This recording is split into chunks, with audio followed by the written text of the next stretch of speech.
everyday stories of faith.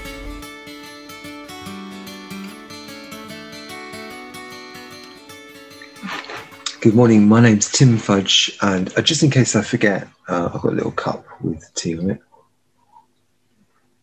And I'm the Children and Families worker at Battle Baptist Church, and started the role the November before COVID, and really enjoyed being part of the Battle Baptist Church family.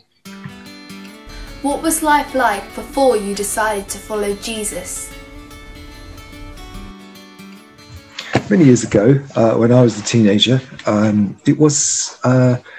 church was a tricky place to be for a number of reasons, and one of them was the music that was in the charts at that time, and very much a punk rock flavour of a new wave of music hits, which the church wasn't really expecting, and the church leaders reacted very strongly to, and sent a signal out that if you like that kind of thing, how could you be a Christian? Which is quite an interesting concept, and one that I really struggled with. And so I wandered around, and up to the age of 19, got a job and didn't like the job, didn't like the people I worked with really, didn't make friends, and found it just a lonely time, probably the loneliest I've ever felt. And although I had a job, car and girlfriend, all those things didn't fill the need I had, something that I couldn't really put my finger on, and I didn't think God could help in that area either. Certainly the church couldn't. When and why did you choose to follow Jesus? I can pinpoint a couple of times when I chose to follow Jesus. The first one being I went to a concert with some friends and found out it was a Christian one halfway through, and then they did an appeal, and I'd seen appeals before, people going forward to commit their lives, but this time it really meant something to me. I was at a point where I was either going to go with God or never again. I would just do what I wanted, but I wasn't happy just doing what I wanted. And so I just decided to come under the authority of Jesus and just see how that went. I wasn't clear what that meant, and I didn't know what would happen, but I just opened up to God and just asked him to change my life, and he did. It was quite interesting that I then decided I couldn't live the way I was. I had to change things, not just become a Christian properly, like follow Jesus, but also the way I was living. And so I applied to go to a mission training school in Scotland for a year.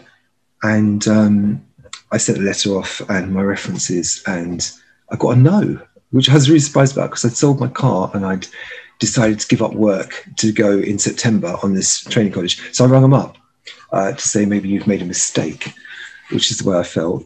And the guy just said, well, I'm really sorry, but the references you gave us, they said, the guy's not even a Christian. Like, he doesn't live like a Christian.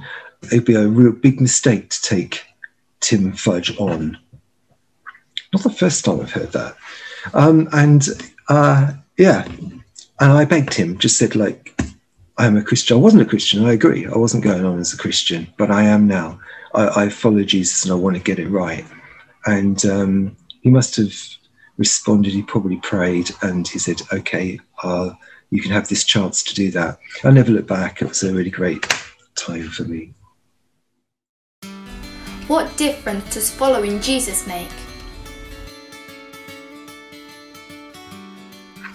It's made all the difference to me. I've always felt there was more to life than what we see, and always been excited by following Jesus, and the fact that we're following someone who wouldn't have fitted into our systems that easily, and is inspiring and challenges us in so many ways, in the living life to the full side, but also compassion, love, mercy and grace, all those things that he lived. And if we follow, then we not only look up to him, but we ask him to develop those things in us by his Spirit.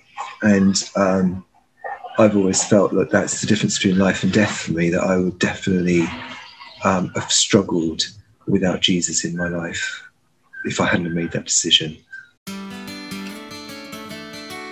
What's your story?